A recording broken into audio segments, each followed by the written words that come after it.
지켜주시고 이 시간 주님 앞에 함께 예배를 드리시는 감사드립니다.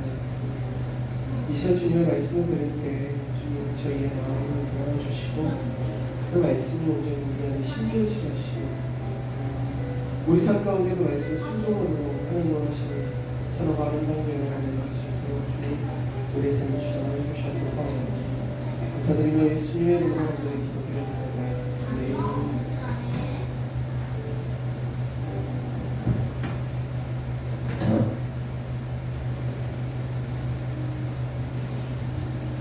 네, 말씀 보겠습니다. 오늘 우리 주시하는 말씀은요, 갈라디아서 3장 1절에서 14절까지 말씀입니다. 갈라디아서 3장 1절에서 14절까지 말씀입니다. 갈라디아서 3장 1절에서 14절까지 말씀.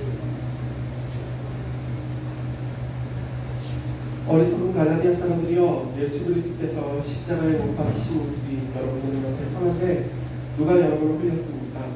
나는 여러분에게서 이 한 가지만을 알고 싶습니다. 여러분은 율법에 행하는 행위로 성령을 받았습니까? 그렇지 않으면 믿음의 소식을 들어서 성령을 받았습니까? 여러분은 그렇게도 어리석습니까? 성령으로 시작하였다가 이제 와서는 육체를 떠나치려고 합니까? 여러분의 그 많은 체험은 다 허사가 되었다는 말이니까 참말로 없어졌습니까? 하나님께서 여러분에게 성령을 주시고 여러분 가운데서 기적을 행하시는 것은 여러분이 율법을 행하기 때문입니까? 아니면 믿음의 소식을 듣기 때문입니까? 그렇지 않으면 여러분이 복음을 듣고 믿어서 그렇게 하시는 것입니까?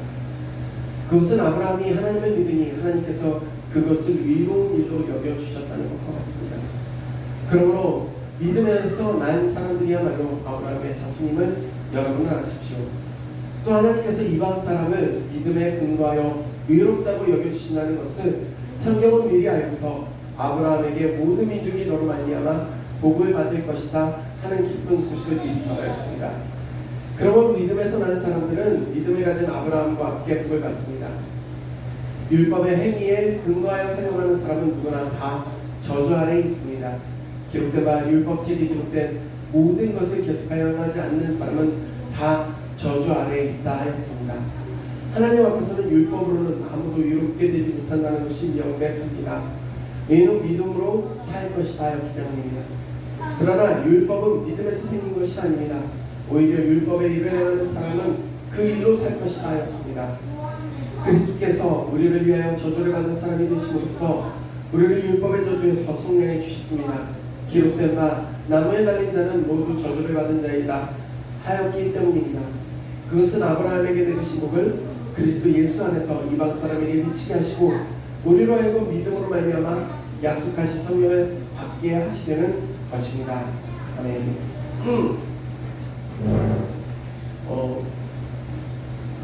제가 계속해서 복음에 대해서 설교를 하고 있어요. 저희가 계속 복음에 대해서 나누고 있는데 이제 실제적인 이야기들이 필요할 것 같아요. 주일 저녁에 종영을 사이코즈만 괜찮아요. 아주 괜찮은 드라마가 있었어요. 아주 훌륭한 드라마입니다. 네. 모두 봐야 된다고 생각해요. 우선 그걸 보면 뭘 느낄 수 있죠? 우선은 김수현 잘생겼다는 것과 오정선의 연기를 미쳤다. 정말 잘한다. 그리고 서예지가 정말 고풍스러운 연기를 잘한다는 것을 배우게 되죠. 하지만 저희 아내가 제일 예쁩니다. 이걸 꼭 깔아야 돼요. 아셨어요? 네, 그러니까요. 의도된 게 아닙니다. 제가 사이코즈만 괜찮아 드라마 얘기를 좀 하면서 시작을 하려고 해요. 제가 드라마 작가를 꿈꿨습니다.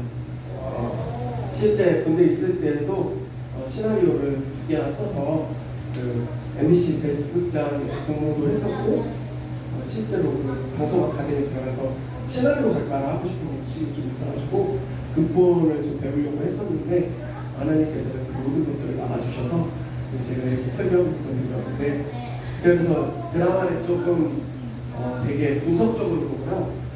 그리고 제가 가진 능력치 중에 하나가 저희 아내가 저한테 이걸 인정하는데 저는 처음 보는 드라마도 조금 보고 있으면 그 내용 자체를 다 이해를 하고 아내가 그럼 계속 물어봅니다. 다 얘기해 줍니다.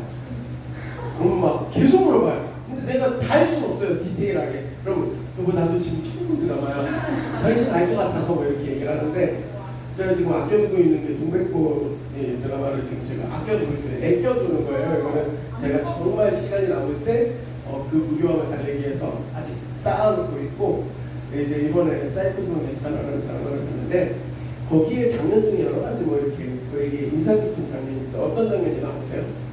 그런 게 새끼야! 그러면서 막 욕하는 장면도 나오고요. 욕한 거 아닙니다. 고란이라고 얘기한 거예요. 제가 봤던 장면 중에, 전 이 드라마를 다 보진 않았어요. 참고로 미리 말씀을 드리면, 저는 드라마를 좀 오래 앉아서 전체를 다 정주행하지 않습니다. 그래서 시간을 들지 않아요. 근데 되게 인상 깊었던 장면이 있어요. 그게 뭐였냐면, 오정세가 여기에 보면 상급 자폐를 갖고 있고, 그리고 지체장애까지 갖고 있는 그런 형이에요.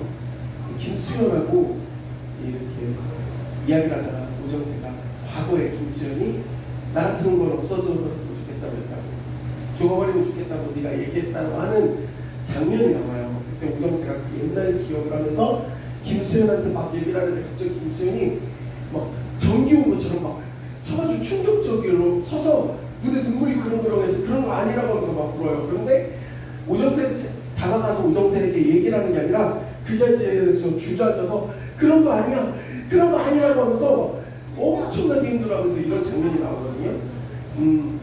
그런데 우리는 뭐 이 드라마의 결과를 보면은 둘은 결국에 화해를 했고 이전보다 더욱더 안정적인 관계가 되었어요. 그러니까 이 불안한 요소들이 다 모두에게 있었던 거예요. 마지막 회에서는 서예지와 그 김수현 그리고 오정태 세 명은 표정을 잃어버린 세 명의 주인공으로 한 동화책이 나와요. 캠핑카를 타고 떠나는 이야기가 나오는데, 이들이 직면해야 되는 문제들이 있어요. 속으로는 감춰두고 있지만 결국에는 직면해서 그것에 마주서지 않으면 해결되지 않는 문제들이 이 안에 있었던 거예요. 그런데 제가 이 말씀을 드린 이유가 있어요. 왜 그러냐면, 복음에 대한 이야기를 계속하는데 왜 굳이 사이코즈가 괜찮아 그런 문제들에 직면해야 된다라고 말을 하냐면, 우리가 복음을 받아들이고 복음이 우리 안에 능력이 되려면 먼저 우리 안에 일어나야 되는 사건이 있습니다. 직면해야 되는 문제가 있어요. 뭘까요? 제일 먼저 시작되는 첫 걸음이 뭘까요? 내가 죄인이라는 걸 알아야 돼요. 오늘 바울은 갈라디아 사람들에게 이렇게 이야기합니다. 어리석은 갈라디아 사람들이요. 표현은 그럴듯해 보이지만 이거 그냥 우리 구어체로 보면 어떤 느낌일까요? 니네 미쳤나? 니네 미쳤지? 니네 미친 게 분명 이렇게 표현하고 있는 거예요. 정신 나간 갈라디아인들이 이렇게 표현해요.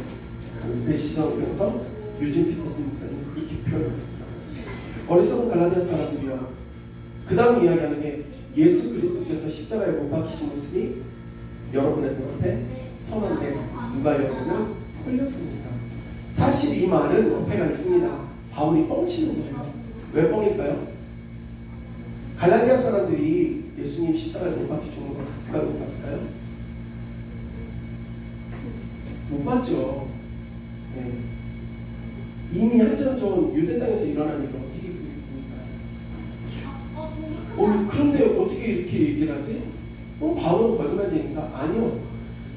그들이 예수 그리스도를 믿고 그 복음으로 말미암아 구원을 받는 역사가 일어났어요. 실제로 그것은 무엇이었냐면, 자기들이 원래는 영원히 죽을 수밖에 없는 죄인, 절망적인 존재였다라는 것을 깨닫고 예수 그리스도의 십자가의 그 보혈과 은혜로서 구원받았다라는 것을 알게 된 이후에 새로운 생명을 얻게 된 거였거든요. 그 경험을 한 거예요.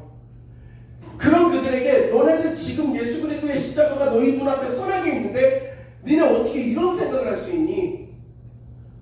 어떻게 니네가 이런 태도를 취할 수 있니? 라고 반문하고 있는 것입니다.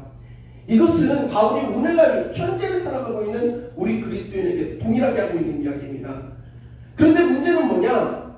예수 그리스도께서 십자가에 못 박히신 예수 그리스도가 지금 내 눈앞에 선명하게 있는가 질문해보면 자신있게 대답을 할 수가 없습니다.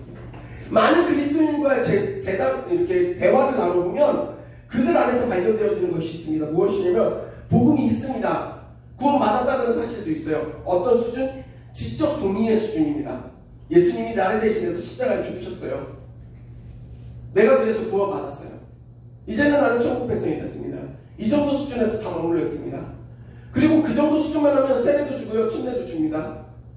교회에서도 직분도 줍니다. 그러니까 그 정도 수준만 유지해도 교회 생활하는데 아무런 문제가 없습니다.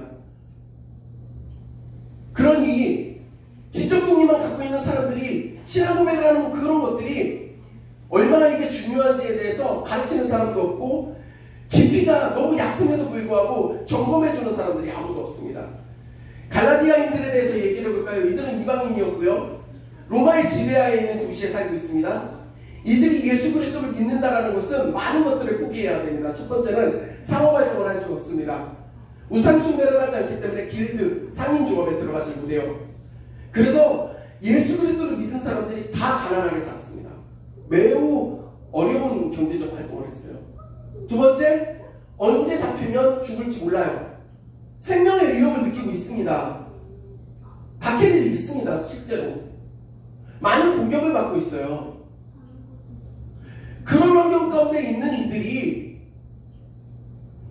여전히 모여서 예배를 드리고 신앙의 고백을 나눈다는 것은 결코 가벼운 문제가 아닙니다. 이들에게는 이것은 매우 생명과도 직결될 정도로 중요한 문제예요. 무거운 주제입니다.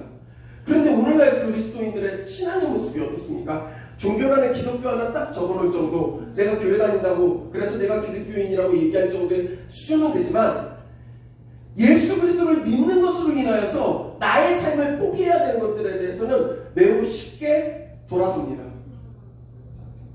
예수님은 우리에게 뭐라고 말씀하시냐면 누구든지 나를 따르려거든 우선은 좋은 직장에 들어가고 30평 이상 되는 아파트에 살아야 되고 2000cc 이상 되는 세단을 타면 좋겠는데 될 수 있으면 독일차가 좋다.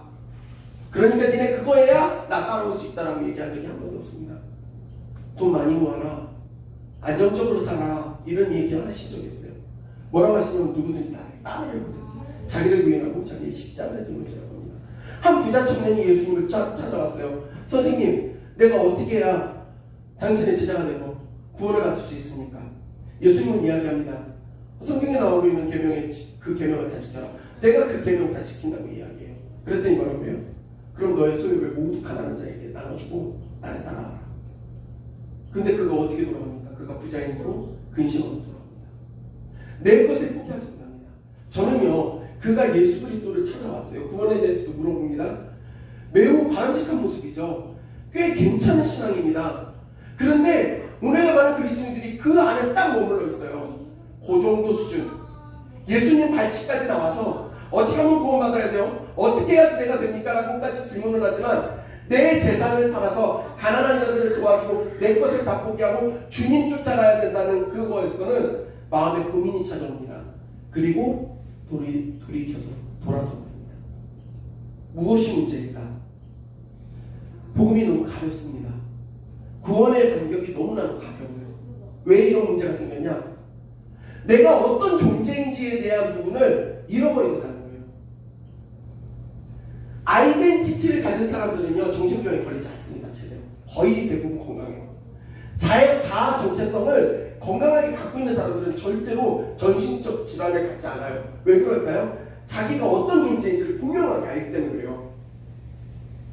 오늘날 많은 그리스도인들이 분명히 하나님의 자녀가 되었고 예수 그리스도가 우리 안에 계시다라고 하고 성령님이 우리를 돕는다라고 입술로는 다 고백하는데 삶을 보면 너무 거지 같아요. 너무 힘들어요. 맨날 넘어져요. 넘어진 데에서 또 넘어져요. 이상하지 않습니까? 분명 전능하신 하나님이 우리와 함께 하시는데 왜 우리 삶은 이 모양 이 꼴인가를 질문해봐야 돼요. 매번 왜 나는 흔들리는가? 나의 정체성이 흔들리기 때문에 그래요. 먼저 회복돼야 될 게 무엇이냐면 내가 죄인이라는 사실을 깨달아야 됩니다. 어떤 죄인이냐면 답이 없던 죄인입니다. 영원히 지옥에 갈 수밖에 없었고 영원히 멸망당할 수밖에 없었던 게 우리의 현실이에요. 아니 지금 모습도 그렇습니다. 지금의 모습도 그래요. 저주받은 존재였어요. 우리는. 그런데 예수 그리스도께서 우리가 당해야 될 그 고난과 생명을 주어주는 사역까지 다 담당하셨습니다. 이게 가지고 오는 그런 충격과 영향력은요, 상상을 초월합니다. 내가 어떤 존재인지 알고 난 이후에 받게 되는 은혜. 과거에 신앙생활을 하면서 어린 시절에 교회 집사님이 좀 이해가 안 되세요. 머리 하얀 집사님, 80이 넘으셨는데 저 돌아가시는 날만 기다리라고 하시면서 매일 교회 와서 기도하세요. 저는 진짜 그 집사님 정말 중요했거든요. 새벽 예배도 한 번도 안 빠지시고, 교회 아이들 위해서라면 막 무거운 짐, 그 간식들을 사갖고 와가지고 아이들 나눠주시고, 누가 봐도 섬김의 모습이 몸에 배어있고 예수님을 너무나도 사랑하시는 분이 매 시간마다 와서 기도할 때마다 어떤 기도를 드리면, 주님, 나는 죄인입니다라고 하면서 뻥뻥 우세요. 어린 시절에 그거 보면서 되게 답답했어요. 아니, 저 정도 되는 집사님이 죄인이면 다 죄인이지, 집사님은 왜 맨날 죄인이라고 얘기할까? 나이를 먹어갈수록 이제 깨닫습니다. 그 집사님이 하나님 앞에서 얼마나 자기가 죄인이라는 모습을 직면하고 있었는지, 그게 얼마나 큰 은혜였는지. 우리는 착각합니다. 내가 예수 그리스도로 말미암아 하나님의 거룩한 자녀였어, 됐어. 그러다 보니까 교회에 오늘날 어떤 사람들이 많습니까? 의인이 넘쳐나요. 교회에는 의인밖에 없어요. 그게 문제예요. 의인은 없나니 하나도 없는데 교회에는 의인밖에 없어요. 다 잘났어. 다 죄가 없어요. 그래서 비난 얼마나 합니까? 정죄 얼마나 합니까? 내가 어떤 존재인지를 아는 사람들은 다른 사람을 탓하지 않아요. 욕할 수가 없어요. 이것은 싹 범죄를 저질러서 감옥에 들어간 사람들끼리 네가 더 큰 죄 졌네, 네가 더 큰 죄 졌네, 서로 싸우고 있는 거예요. 예전에 군생활 중에 군복을 이제 휴가 때 다룹니다. 각을 막 몇 개 잡냐가 진짜 중요해요. 광 내고 막 이렇게. 그리고 딱 역 같은 데에서 다른 사단 군인 딱 마주치면 서로 딱 째려보면서 각 몇 개 잡았는지, 얼마나 멋지게 광 내고 왔는지 막 서로 막 이러고 있어요. 그런데 뒤에 할머니가 그래요. 아이고, 군인들 비켜봐. 광을 내고 각을 잡고 뭐 해봐야 그냥 군인이에요. 군발이에요. 똑같아요. 너 잘나네 나 잘나네 아무리 싸워봐야 다 죄인인 거예요. 뭘 그거 갖고 다른 사람을 비난하고 일난하고 있습니까? 내가 죄인인 것을 깨닫고 나아가는 게 너무 중요한 일이에요. 신앙은요, 철저히 나와 하나님과의 관계예요. 그런데 우리는 어떻게 합니까? 나와 이웃과의 관계도 신앙이라고 생각합니다. 그래서 그걸로 찾고 가요. 아니요, 하나님과 나의 관계가 먼저죠. 그런데 하나님 앞에 내가 서면 어떤 존재예요? 죄인인 것밖에 깨달아지지 않습니다. 하나님은요, 우리에게 의로움을 요구하세요. 율법을 주셨죠. 하나님이 우리에게 요구하시는 의로움의 수준이 어느 정도일까요? 레위기 말씀을 보면 분명히 나옵니다. 내가 거룩하니 너희도 거룩해라. 그럼 어느 정도 수준이에요? 하나님만큼 거룩하라는 겁니다. 하나님은 흠이 없어요. 어둠이 없고요. 하나님에게는 아무런 죄가 없으세요. 그냥 의로움 자체예요. 그렇게 되는 게 가능할까요? 불가능하죠. 하나님이 요구하시는 의로움의 수준은 하나님만큼 되는 거예요. 율법을 주셨지만 그 율법을 따라갈 수 있는 사람이 없다는 걸 하나님은 너무나도 잘 알고 계시죠. 그래서 어떤 방법을 취하시죠? 자기 아들 예수 그리스도, 하나님이신 예수님을 이 땅에 보내주십니다. 세상에 어떤 신이 자기가 만든 피조물 때문에 자기의 생명을 내어줍니까? 아이가 자기가 갖고 오는 인형이 너무 좋아서 인형 팔이 떨어졌다고 내 팔을 잘라서 넣어주는 그런 아이가 있겠어요? 피조물은요, 사랑한다 이야기하지만 큰 값어치가 있지는 않습니다. 그런데 하나님은 우리를 자기 아들을 아끼지 않고 보내줄 정도로 사랑하세요. 내가 그런 죄인인 것을 깨닫고 하나님이 우리를 향한 그 사랑이 얼마나 큰지를 바라보게 되고요. 예수님께서 그 생명을 내어주시기까지 불평하지 않고 원망하지 않고 그 십자가의 길 걸어가셨다는 사실을 깨닫는 사람들은요, 결코 이 복음이 가볍지가 않습니다. 무거워져요. 근데 오늘날 너무 가볍습니다. 그러니 어떤 일이 생겨요? 찬양 드리면서 고백 드리고요.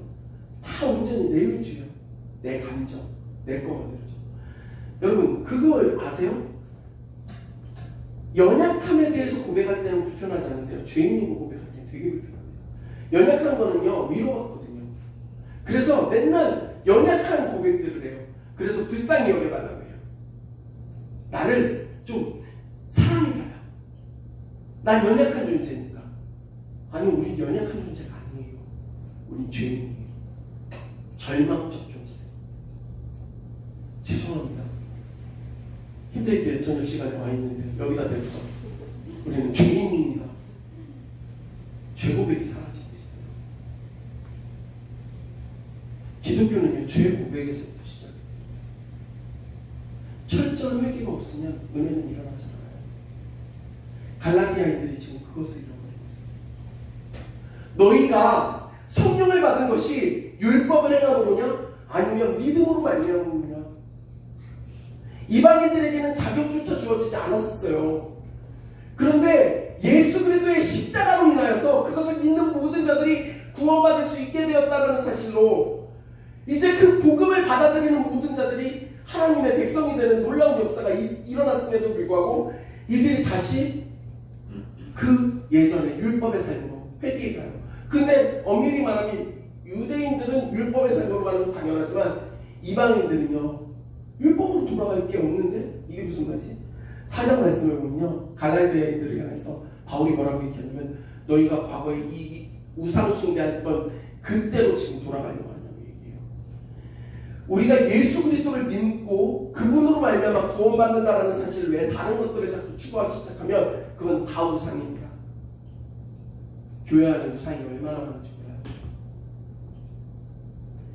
아무튼 다시 3장으로 돌아와서 이야기하겠습니다. 여러분 죄인인 것을 고백하는 건 매우 불편한 일입니다. 하지만 우리가 훈련원 의사 앞에 갔을 때 아픈 부위를 보여야 되는 거잖아요. 그때부터 치유가 시작되는 거잖아요. 보여야 될 거 아니에요. 내 상황, 내 현실. 제가 정말 소원하는 건 우리나라 교회 가운데 성도들 가운데 다시금 회개의 운동이 일어났으면 좋겠어요. 기억하세요. 1907년도에 있었던 평양 대부흥운동은 회개 운동을 먼저 시작했어요.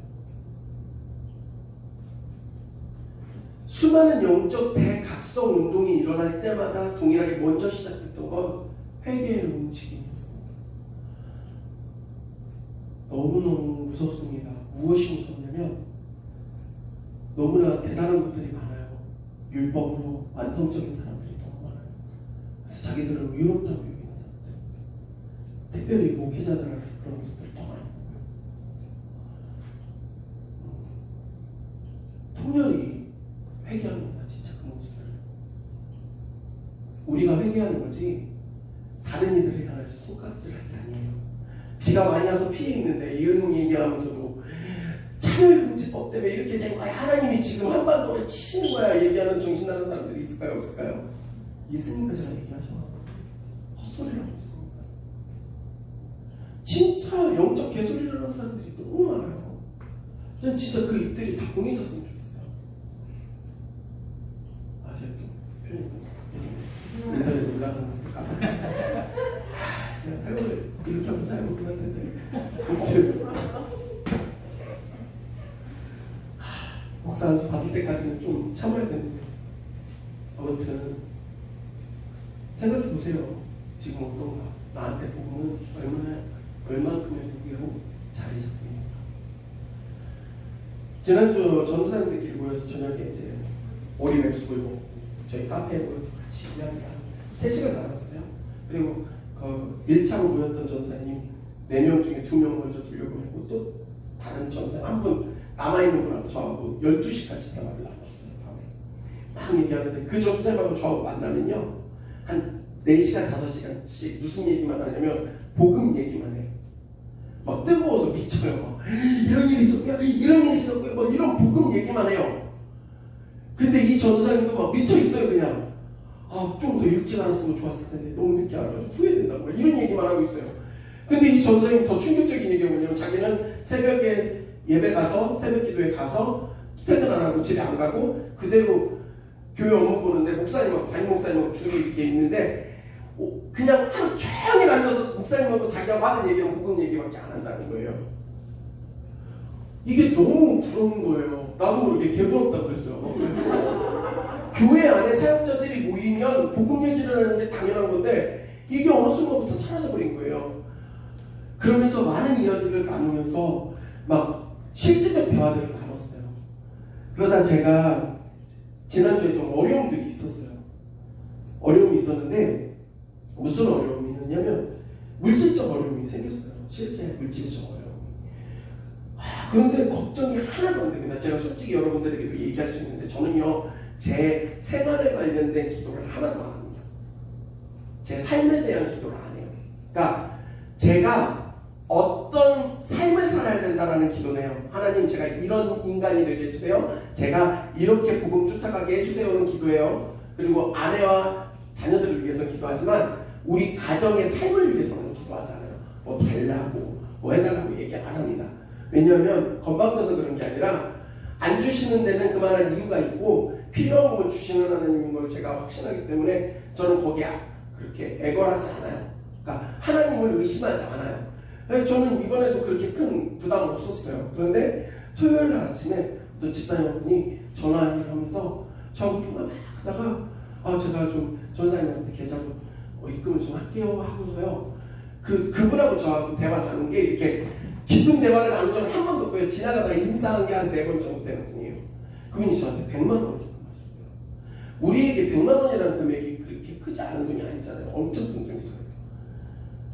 제가 그걸 받고 났는데 눈물이 너무 나는 거예요. 하나님의 이 역사하시는 은혜가 내가 생각하는 수준을 뛰어넘는구나라는 걸 계속 깨닫고 있어요. 그래서 아까 초봉자매님 먼저 만났는데 무슨 얘기가 되냐면 아침에 일어날 때마다 그날 하루가 기대가 되냐고 물어봤어요. 근데 제가 요즘에 그래요. 매일매일 기대돼요. 오늘 어떤 손님이 올까? 그 손님에게 나는 어떤 음료를 만들어주면 어떤 마음을 가져야 될까? 제가 아침부터 그거에 되게 흥분했어요, 혼자. 그리고 어떤 사람이 올지 모르니까 상당하러. 근데 와요. 주구장창 와요. 그럼 또 대화 나누면서 막 또 은혜가 막 차고 넘쳐요. 제가 하는 거는요, 솔루션을 주지 않습니다. 복음 얘기밖에 안 해요. 그리고 하나 얘기하는 건 본질적인 얘기들밖에 해줄 게 없어요. 근데 살아나서 가요. 이게 어떻게 이런 일이 생길까 생각을 해보니까요. 예수 그리스도의 십자가가 제 안에 너무 크게 자리 잡은 거예요. 이건 저는 절대 못 빼서요. 누구도 못 빼서요. 왜냐하면 전 이걸 받는 데까지 꽤 어려운 시간들을 보냈거든요. 네. 이렇게 밝고 쾌활한 제가 매일매일 자살을 하며 살았습니다. 네. 그때 22살, 23살 때 네. 정말 매일매일 자살만 먹었어요. 군대 있으면 군대 가면 직접 찾아가서 정신병원에 제가 스스로 요청했어요. 눈에 보이는 모든 도구가 제가 그걸로 죽어있는 장면이 보여요. 그렇게 마귀가 저를 공격했어요. 그때 제 동생이 먼저 하나님의 부름을 받고 불의 삶으로 먼저 떠나고 그러면서 제가 하나님하고 싸우고 있을 때였거든요. 그때 제가 하나님을 만났어요. 제대로 만났어요. 네. 예수 그리스도의 십자가가 너무 다르다고 봤어요. 동생이 죽고 난 이후에 아버지가 안방에서 옷장에 머리를 파묻고 우시는 걸 봤어요. 조용히 울려고 들었는데 소리도 못 내고 그렇게 울었어요. 오늘 하나님이 저한테 그걸 보여주세요. 너무 화나는 거예요. 하나님 이거 너무한 거예요. 나는 동생이지만 우리 부모님은 자식이야. 우리 어머니 아버지가 하나님께 어떻게 살아? 이렇게 할 수 있나? 또 따졌어요. 새벽에 2달을 하나님한테 쌍욕하면서 싸웠거든요. 새벽 예배랑 따졌어요. 나와가지고 이 강단에서 누워가지고 하나님한테 손가락 잡아서 진짜 입에 담을 수 없는 욕을 하면서 매일매일 그렇게 살았거든요. 그래서 그런 장면을 보여주시는데 안에서 뭐가 치밀어 올라가지고 하나님한테 또 욕을 막 하고 있는데 하나님이 저한테 묻더라고요. 내 아버지가 많이 슬펐겠지? 그렇게 물어보시더라고요. 열받을 때도 기름을 붓는 것도 다시 얘기했어요. 당연한 말입니다. 내 하나님이 저한테 이렇게 얘기하시더라고요. 내 아들 예수를 죽일 때 내 마음이 어떻게 있니? 이렇게 물어보시는데 제가 아버지의 마음을 조금이라도 그 아픔을 헤아려보니 감히 거기에 누워서 하나님께 욕을 할 수가 없다. 저 무릎 꿇고 다시 하나님께 회개했어요.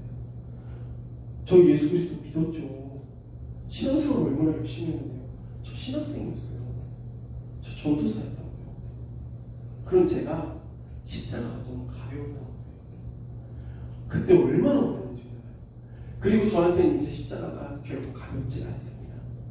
여러분, 고난과 어려움 그리고 실제 내 절망적 상황에 직면해 봐야 구원의 은혜가 얼마나 큰지를 깨닫게 됩니다.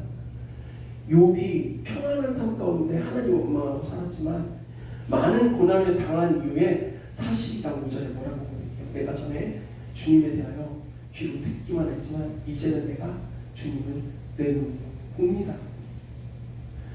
십자가의 은혜, 구원의 은혜가 나한테 살아나길 원하세요? 그러면 내 철저한 절망적 상황을 보셔야 돼요. 직면하셔야 돼요. 그거는 매우 불편한 일입니다. 하지만 그 불편하고 너무나도 싫은 일을 우리가 감당하고 그 앞에 직면하면 그 절망이 우리를 넘어뜨리는 게 아니라 그 이면에 우리를 구원하시는 예수 그리스도의 십자가가 보입니다. 하나님의 은혜가 보이기 시작해요. 제가 여기 오면서 운전하고 오면서 차에서 혼자 설교를 계속 하면서 와요. 오면서 그랬어요. 하나님, 한국교회와 모든 성도들이 이 십자가의 무게가 살아나길 원합니다. 구원의 감격이 살아났으면 좋겠습니다. 이런 말을 막 제가 혼자 하면서 기도하는 거죠. 저희 지금 모임 안에서 먼저 일어났으면 좋겠습니다. 아울러 나아가 여러분이 머무는 곳에서 복음을 자꾸 드러내세요. 복음만이 능력입니다. 복음이 우리를 살게 합니다. 날마다 인정하세요. 바울은 날마다 얘기해요. 내가 날마다 죽는다. 왜 죽어요?